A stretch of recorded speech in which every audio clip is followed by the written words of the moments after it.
Thursdays at 11 o'clock is QT Conversations. It is our opportunity as qualified tutor members to push our thinking forward together, to support, encourage, and explore together.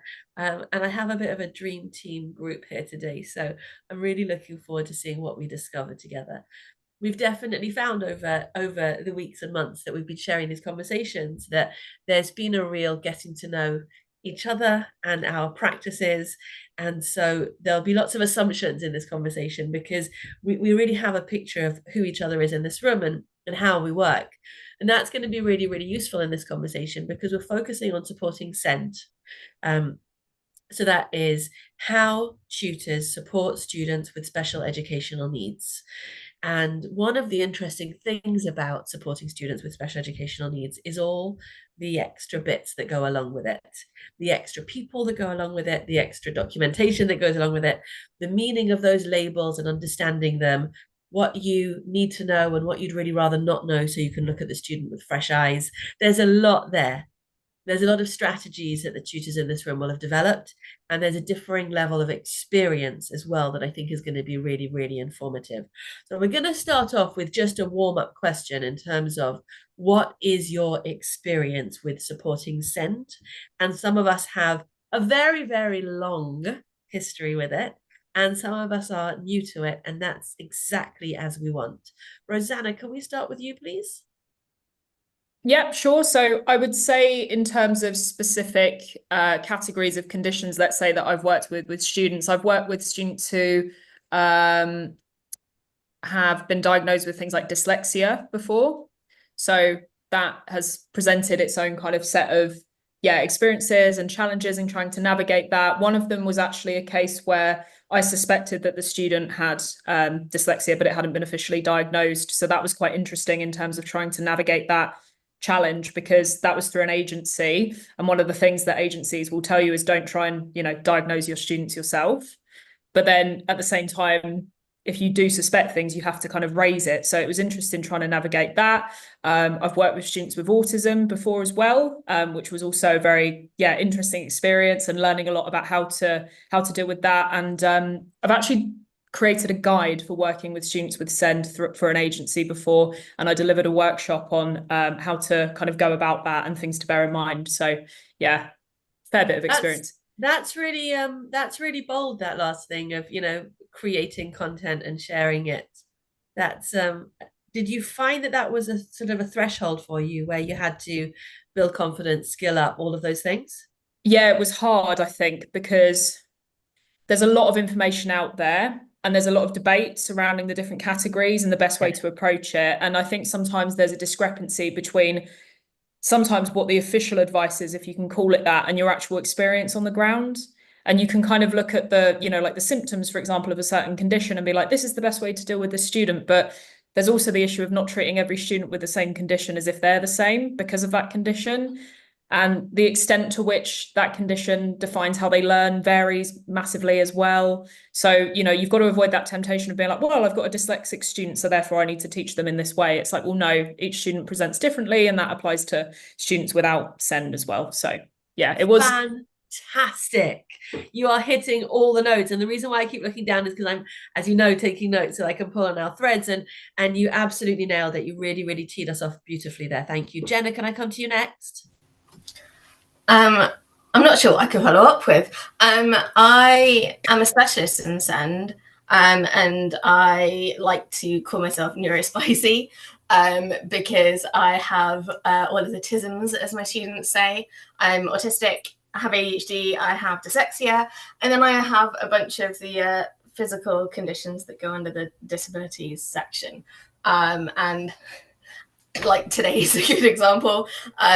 I have all of those weird body things, and it's fascinating for me because I work with a real mixture of students. I don't just work within SEND.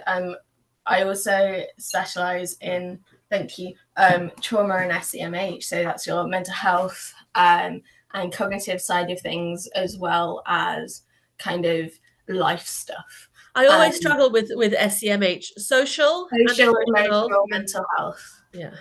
And there's a bit of debate over whether it's correct to say SEMH and whether there's a B in there somewhere. I think SEBD or I can't, SEBMH, I can't remember which way around is currently debated, and they keep changing that on every few years. But the B is, or BD is for behavior or behavioral difficulties. Right. So that's conduct disorder. Right. Let me just pull on something here. Something about carefulness. Something about, so you said just there difficulties, BD, you said behavioral difficulties, and I was worried that you were going to say behavioral disorders. And as you said, right, exactly. And as you said it, my mind went like this. I was anticipating that word disorder, and you didn't, that's not what came out. But it is interesting that alongside supporting SEND, there's a carefulness that we develop in ourselves, an intentionality. Most of us didn't grow up with a strong understanding of special educational needs or neurodiversity as a concept, and I feel that as a generation we're learning this in ourselves, in our students, and we are sort of creating a social, well, it's a peer moderation. Would you agree? So when you say they've changed it, there's something interesting in who's that they, and what does that mean for us as people at the chalk face, or screen face. Absolutely. And I think that there's a lot of the two words I always come back to, and I know you guys are probably sick of hearing this, but it is being deliberate and being intentional. So making those choices, weighing up the decisions, and being really reasoned about the language that you use and why you use it, or what. I'd like to throw another word in there, Jenna, if you don't mind, which is kind. Yes. Yeah, you can be deliberate without being kind, and that's not what we're talking about here. We're talking about using your. Sorry, go on. I think that this is one of the reasons I have the brainstorming sticks, as it has now become, because brainstorming walls, is because we end up coming up with these words, and I am one for my threes. I love my powers of three. That's how my brain works. But the other word that I use a lot is courageous. I don't use the word brave so much because that takes away a little bit of choice, I think, and it can be used in a way that's a bit patronizing. I go toxic. Yes. And it's always used for surviving basic thing. Yeah. And it's, I hate it. There's something in the phrase courageous that's about, sounds like stepping forward. Exactly. And nice. I think part of it, and part of this conversation to me, and in wider industry, these conversations, is about the courage to have the conversation. It's about asking, is about acknowledging that the powers that be, aren't actually the people who have any connection to anything around any of this. They're not teachers. Okay, they sometimes were teachers who got, a quarter of the way through their teacher training, and now advise the whole country on designing whatever, right? But look at nobody interrupting you there. I can hear it. But I think that's one of the things that I find really interesting about the way that I work. And sometimes it's the same approach that I use with other tutors and other educators as I do my students can we facilitate a discussion? Can I just ask why you're using that term? Can I ask why you chose that approach, or why you chose to single someone out in that way? That's really interesting. So there's a strong element of advocacy there. But there's also a sort of, if you'll excuse me for saying it, it is that language is slightly confrontational. And and I think that's interesting also. Yeah, I think that's interesting. And I think that what I want us to get to here is this shared commitment for inclusivity that's coming from a place of kindness and understanding that sometimes people are misstepping and it's not intentional, but the shared conversations take us forward. Georgina, can we go to you next? Sure. Yeah, so my experience is, I guess when you work with students one-to-one, a lot of the time you don't get approached with an initial, my child has this diagnosis or this problem or this need. And fortunately, when you work with students one-to-one in their homes online, it's not always as crucial because we basically work however they need us to work anyway. So very much regardless of what information I'm given, I would ask the student, what challenges do you have? What ways do you prefer to work? And given that, as Rosanna said, regardless of their diagnosis, they're still all very different. I might make some suggestions for things that work for other people and say, what would you prefer? And it just works. Yeah. Always get told that they have a diagnosis, and they don't always, even if one would fit, but it's not as much of a crucial issue when we're working one-to-one. And the students that I work with are students who are attending school, so they maybe don't have significant enough challenges that anybody's made any special provision for them, but they are finding it difficult to be in a classroom with everybody else. And then I've kind of volunteered with groups where maybe there's children that are non-verbal or were expelled from school, and it just shows the difference that they needed, because I went to there's an educational support centre walking distance from my house, and it's brilliant. These are the children that have been expelled from school several times and they're just now not allowed a school place, so they go to this educational support centre. And I got a talk as I was going in to kind of be like, this is what you should be prepared for. These children have behavioural difficulties, and you kind of have to not expect anything. But they were given small classrooms where there was maybe 3 students. They had each had a teacher with them, and they didn't have to stay sat down, and they were asked whether they wanted to engage. Is anybody thinking that if they'd been given that before they had this track record, they wouldn't have gathered that track record? They wouldn't even be. They even had a dog in the corridor. Like, if you get too stressed out, just go out and cuddle the dog. Just saying.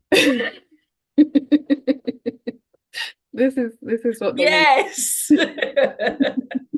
How would you live without one? Oh. So hold on. So let me put on a few things. What's useful there is you're talking about environment and how the environment exacerbates the need. Mm-hmm. I was having this conversation with one of mine at the moment who's going through a diagnosis process, and explaining to him there's nothing wrong with him. He's just not a good match for his environment. And any of the adjustments that we need to make are just about improving that match for as long as he needs to be there. And it's really difficult to sort of neutralize it in that way, because it feels so loaded to them because they spend all day failing. It got a bit personal.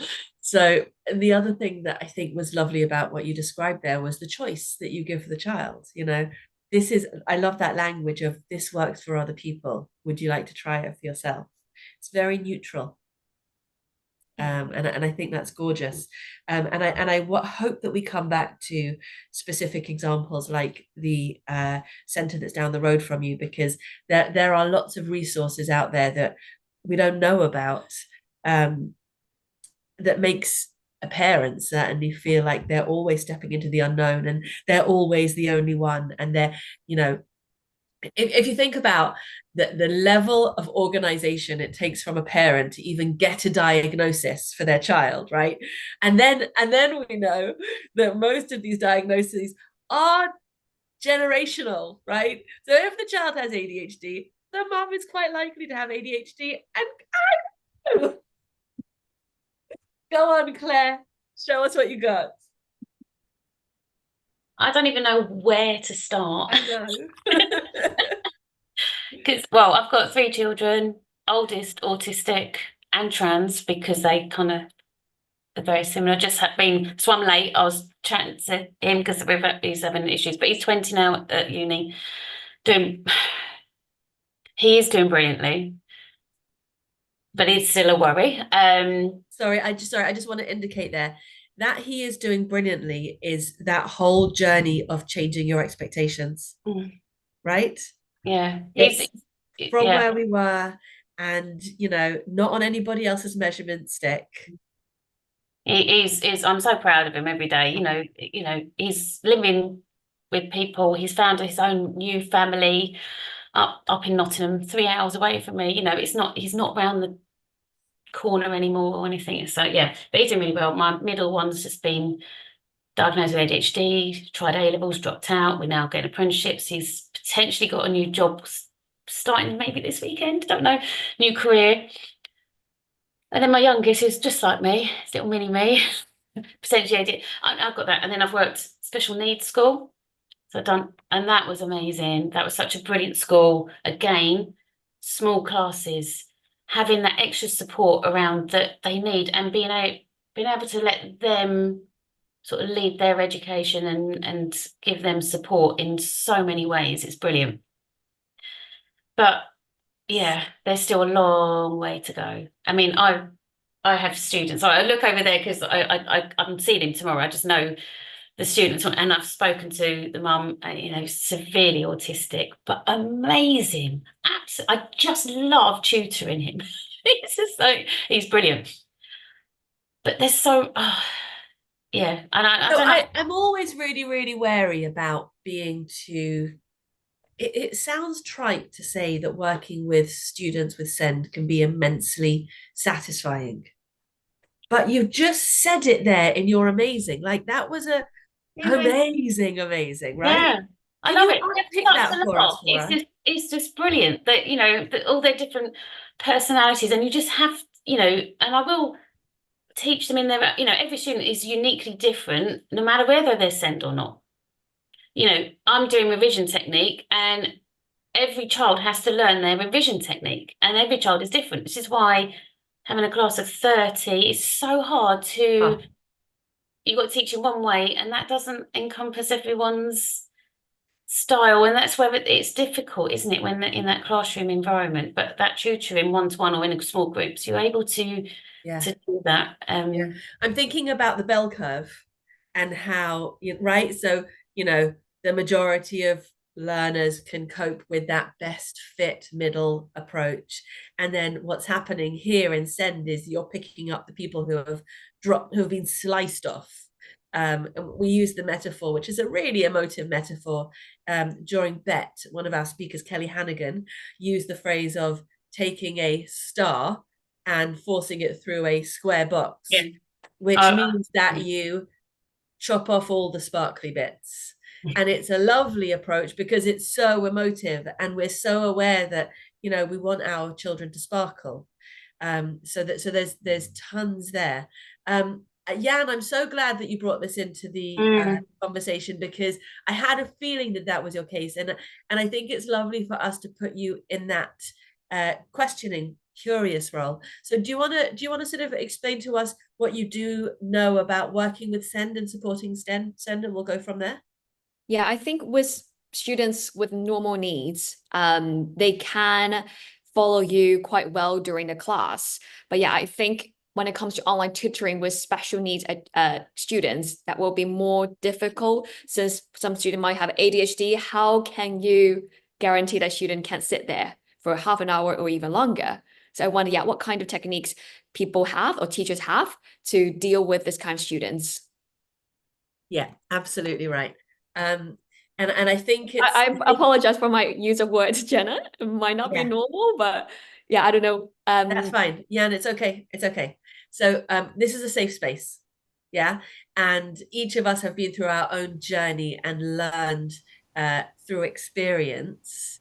And there is I mentioned the peer moderation. It's a real thing. And it can actually be quite the journey of going through getting the hang of inclusive language and inclusive approaches. It does take a little bit of thinking. So we're going to go gently through that conversation with you. Yeah, we're not going to respond to those questions now. We're going to continue the Is that okay with you, Jenna? Was there something? I just wanted to ask for clarification of whether you could tell me. It doesn't need to be now. I'm just curious as to what you mean by normal, because we all mean something different by Yeah. what we consider normal. So I think that it's a beautiful question. Can we let's just leave it hanging? Yeah. Let's leave it hanging, because I know where I want to take us in this conversation, and I think that that's going to be informative. Yeah. So let's keep going, and Jan, I'm coming back to you. Okay. Awesome. I haven't heard from Dee yet, and Sharona, are you comfortable diving in after Dee? Sure. Yeah. Thanks, love. Go ahead, Dee. Oh, your sound Can't is hear dodgy. you. That's not usual.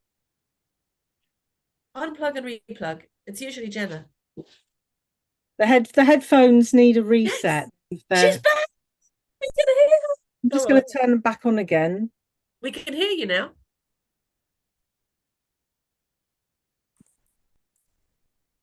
And hopefully you can still hear me on my headphones. Wow. You've got it Yeah. stereo now. It's the Bluetooth thing kind of wandered off, I think. Awesome. Tell us about your experience with working with students with special needs, with supporting special needs. I consider myself to be relatively inexperienced. I have had students who have had a diagnosis. Fairly early on in my tutoring, I was working through a tutoring business with a student. I think the family were Iranian but based in Dubai or somewhere in the UAE, an only child. Oh, she's gone again. Children with you hearing? We lost you and came back again. Right, my computer's telling me I am now connected to my headphones. So Great. Yes. where did you lose me? Dubai, UAE. Yes, All the way over there. all the way over there. And having worked with one or two students who were diagnosed with ASD, I recognized in this child definitely some of those traits. And I was struggling to connect with that student. I really didn't feel that I was providing the level of support that was actually going to take this student on a helpful journey for them. I talked to the business about it. They said yes, there's been no diagnosis. It may well be culturally Yes, that there's been likely no, to right? be a diagnosis. An only child, so the parent probably Doesn't have context. hasn't got that close up comparison with That's other right. siblings. So, but in the end, because I felt ill-equipped to really do what I wanted to do with the student, I ended up stepping back, and I said, I think the student needs actually face-to-face help. I think he was actually passed on to another tutor within the tutoring business. Don't know what happened after that, but and we've spoken before about how trustful it is to pass a student on, and I think we all felt that sort of disappointment when you said, but the child was probably passed on to another online tutor who didn't have the same, and potentially didn't have the same integrity to make that recommendation. Go ahead. I've since worked with a student with ASD who'd been out of school for some time. We did it online. He wouldn't put his camera on, but we had a pretty good relationship and we worked together. And a couple of months later, he was transitioned back into school, which was fantastic. I've just started working with another student, actually a recommendation through a QT tutor, which was lovely. And she has an ASD diagnosis as well. We've only just started working together, so it's going to be interesting navigating that. So I still feel somewhat ill-equipped, but I'm prepared to work with this child and kind of learn on the job, I guess, and adapt to them and find what they enjoy, and then tapping into the knowledge and experience we have in this fantastic community when I feel I need some additional support. Georgina, that time dilation device, and don't talk to me about spreadsheets. Please don't talk to me about spreadsheets. I just need some way of fitting more stuff in so I can talk to people, watch some stuff online, and all the rest of it. Right. So the skilling up, the ongoing skilling up. Yes, I really Yeah. want to be, and another area I would really love to be upskilled is in working with students with dyscalculia. When I was first tutoring, So to clarify, dyscalculia is the equivalent of dyslexia for numbers. So it's not being able. it's having no number sense. Not being able to, She knows I'm reading her. So it is struggling to hold on to specifically the more abstract idea concepts in number. yeah. And I was my first year of tutoring, I was working with a non-for-profit that provided tutorials to home educated students. So I was doing a Key Stage 3 and a Key Stage 4 session once a week. And there was a student in there who had a dyscalculia diagnosis, but I did not have any experience with it, any knowledge of how to help him. And he was in a class of 12. So there was very limited things that I could do. But if I work one-to-one with the student, then I would want to do some upskilling in that area as well. And I did start to look at that through some of the resources that Judy Bryce has provided. So that's really interesting, isn't it? Because then you sort of create this situation where you have one student that causes you to go and skill up in this area, which means that you develop your expertise in that area, and so you attract more students with those needs, and that's how specialisms develop. I think I've often said this to with my own kids that, you know, when I used to go to the ENT all the time, the ear, nose and throat doctor for one of my kids, I wasn't surprised to hear that doctor had ear issues as a child, right? You go to the physiotherapist and the physiotherapist will tell you that physio saved their life after an accident, or whatever it is that there's a relationship between our experience and our expertise. And that's quite interesting to see where that jump starts. So I think there's one more element that we've explored. I think last week we spoke about students who are retaking or doing functional skills because they're not accessing, a GCSE level maths. And it's useful to talk about dyscalculia, and it's also useful to think about maths anxiety and just having that sort of poor track record with the maths classroom. And supporting those young people. Do you want to speak a little bit about that? Because I know I've heard you speak before about alternative provision and how important it feels to you to make that difference. I've in terms of where I seem to sit in terms of my students, it's definitely seemed to be I'm attracting the ones that have the anxiety, not necessarily because they have a specific condition like dyscalculia, but their experiences have put them in a place where they are now maths classroom averse. A student I've just started working with, who is also ASD, she had a bad experience with the change in teacher. It was all going really well, change of teacher, change of style, and it all just, the wheels fell off, basically. Right. And we know that that's, you know, one of the things that students who are identified with special needs will struggle with is transitions. Change, and, you know, just changing from one activity to the next is difficult, but changing from one teacher to the next, it totally changes the environment and the context. And if you think about a student who's certainly moving through secondary school and goes from one classroom to the next, not knowing what to expect from every teacher on every day, that is just so depleting. They go into every classroom with their batteries low. And we all know young people like this personally and professionally. And your heart bleeds for them. Jan, you just used the phrase in the chat that they can be isolated in every classroom, and certainly feel isolated. And I think that's really, really insightful to sort of empathize in that way. Sharona, you are the last person, and we're flying through this conversation, but I need to hear about your experience with supporting SEND, and then I want to ask a little bit about the other people in the mix, so the parents and that kind of thing. Go ahead. I was actually going to start with the parents because it's really important that they tell you. So during the pandemic, I had a brother and sister who I was tutoring online, one after the other, and I'd start with the sister and then with the brother. And I noticed with the brother that he kept tapering off towards the end and didn't have his camera on. And I was convinced that he was on his phone, you know, because sometimes we would talk and then there would be a big delay. nothing, and it would start off strong and then taper off.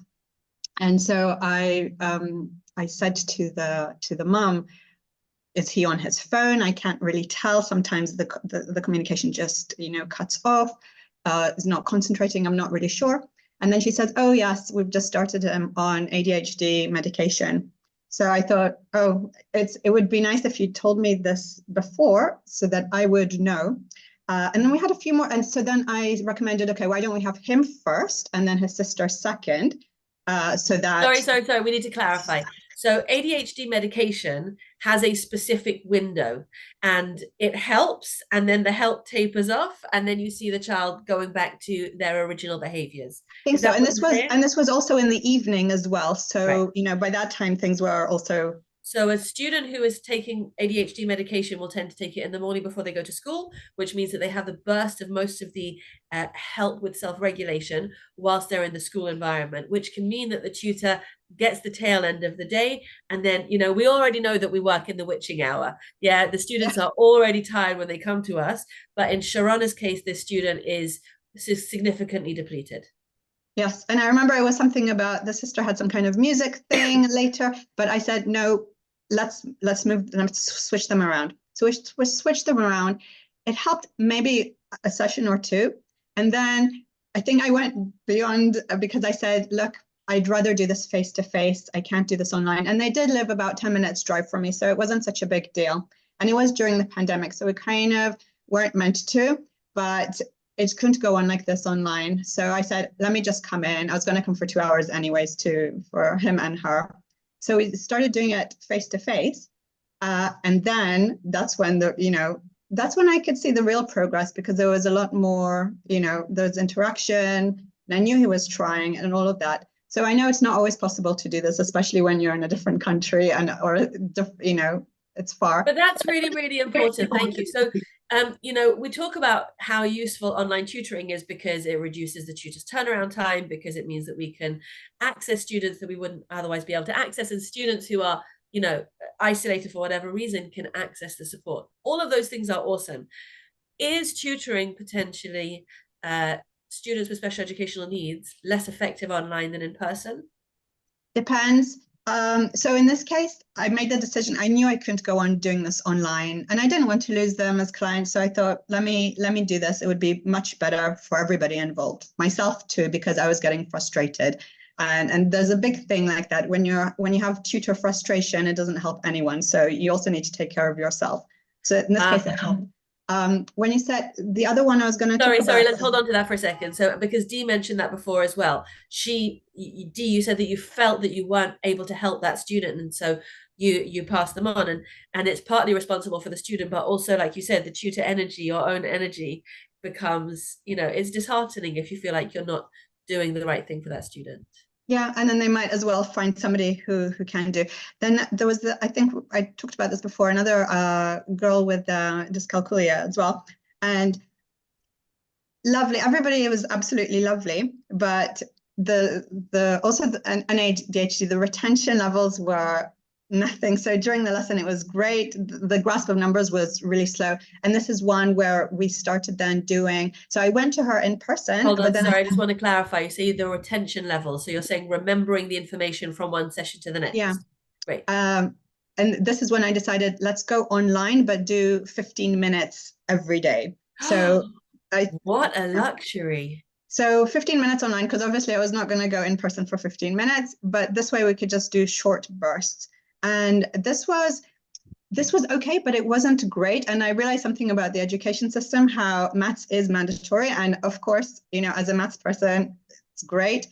But there's a small percentage of people where you should just drop it for them. It's not necessary. And I don't know if this is even possible, but there are some people who don't need to struggle through it. They have other talents. And I can see this. And sometimes, you don't want to give up on people, but sometimes to say, look, you're very sporty or you're very arty, just do that, because you don't need to struggle through these things. I'm sorry. It's really interesting. That's huge. And math is super important, obviously. Right. But there's some people well, just drop it. It's fine. But I know, you can't change it. So, well, I'm not sure. I think I we know, are maybe, but there's some people who should just get an exemption, I think. So- But I just want to say with this one, again, with parents, I said to the mom, you know how when you teach your child to read, it's the parent who does it, and you do a little bit every day, right? Nobody else is going to teach your child to read. Of course, you get reinforcements from school, but at the end of the day, the parent teaches the child to read. And I said, I think you need to learn the maths yourself and treat it like teaching her to read, and do a little bit with her every day, 5 minutes here, 5 minutes there, because I don't think you can rely on a tutor for this. It has to come from inside the house. So you do a little bit every day.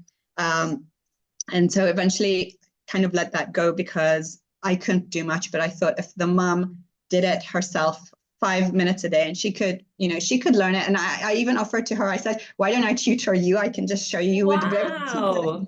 If I tutor the mom, not as intense, but it's really not that difficult, then you can pass that information to your daughter. What a gorgeous concept. So I just this second spoke with a tutor who was creating some content around advising parents how to be their child's TA. Mm-hmm. To be the teaching assistant for their child. And my first thought was, blah, that's the last thing I want to do with my kids. But at the same time, that's exactly the point you're making, that sometimes you have to be there alongside them daily. And that's what makes a difference. Yeah. So I want to just touch on a couple of things. I want to share that your idea about doing little and often is based on the evidence of space practice and retrieval practice, where if you do little and often and you draw the information back out of a student's memory, you reinforce it and you embed it deeper. And certainly for such basic skills as numeracy, that's immensely powerful and really lovely to compare it to reading skills. But you said something that was so big about so on the one hand, you would say giving up, right? Well, I know. Giving up sitting an exam and having to pass something in order to then do, sixth form. Awesome. So when we deliver training on SEND in Qualified Tutor, we talk about learning without limits, which is a phrase that Dame Alison Peacock coined, which is talking about having a sort of open-ended aspiration for what any person can achieve, right? And that, as a philosophy, is extremely beautiful. And yet, we all know, and yet, our curriculum asks us to be generalists, to know a little bit of every subject, right? Certainly to GCSE level, we're expected to know a little bit to everything. And in America, it goes all the way, I think, to second year of university. You're supposed to know a little bit of every subject. But the reality is, I do not need to know that my dentist appreciates poetry.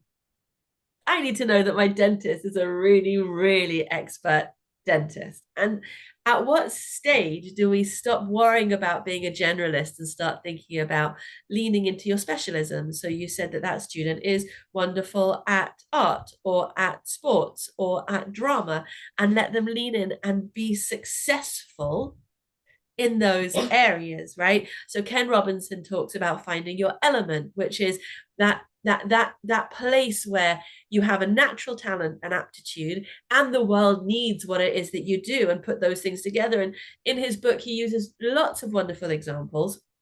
He talks about a dancer who was terrible at school, but the most wonderful, renowned dancer. He talks about, is it Matt Groening who made The Simpsons? And how he was a disaster at school, except that he was constantly doodling. And the minute that they stopped shouting at him and he was able to just, explore what he was really good at, obviously he made something that, is much loved. So on the one hand, as Dee said in the chat, we need functional skills in maths and literacy. On the other hand, we need actualized people who are proud of themselves and feel their own success, right? And that feeling of being in a classroom and failing again and again is demoralizing to a whole person, not just to your sense of mathematics, for example. And I'm sorry we're picking on maths. It could just as easily be any other subject. So I would love to hear about your thoughts about this idea about when to adjust expectations, let's say.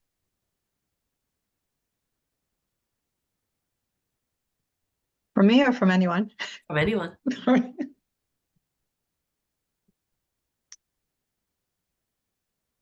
It's an interesting thing that you say about not quitting, but there are even the basic things that they require from you for maths, for example, which we're going to talk about. I think if they had to strip it down and make an exception for some people, they could definitely strip it to a quarter of what is needed. Right. Certainly, you don't need to remember the area of a triangle for your future, but the basic math skills, maybe. And I think it's interesting to think about who is that they. You know, Jenna mentioned we spoke about they at the beginning with changing, with, you know, considering labels, and you know, we're talking about they here in terms of curriculum creation. And there is a moment when we have to stop waiting for, you know, governments to have insights about what should really be happening in a maths curriculum, because they haven't the foggiest. And actually, as parents and as practitioners, we're much closer. We're much closer. And I think that a lot of it comes from our own stigmas and our own sense that you have to be really good at everything. Do you know what I mean? Yeah. And I think you need to, you know, school it's a finite time, like it stops, and after that you do whatever you want. And we know that like a kid who's really into like dance will learn a dance in, you know, in a day. They will just practice over and over and over. It just goes to show whatever people, not just kids, all of us, whatever we're interested in, we will commit to it, and we will repeat it, and we will do it. And everyone is the same, but after school, everyone does what they really want to do anyways. So it's hopefully, yeah. but there's that journey of, you know, building building ourselves up so that we are confident enough to explore what it is that we really want to do, and that journey, you know, and again, I really love that word isolation. That when young people grow up feeling like failures, isolated, and you know, lack of achievement, they won't have the confidence to go and explore what it is that they can do brilliantly afterwards. And that's what I talk about this in my book a lot. That's what we as a society need. We need actualized people. We need to grow up. We need to be surrounded by people who are enjoying their lives. And unfortunately, you know, a lot of what we feel is that lack. Georgina, I know that you have a lot of insights about adjusting expectations. Go ahead.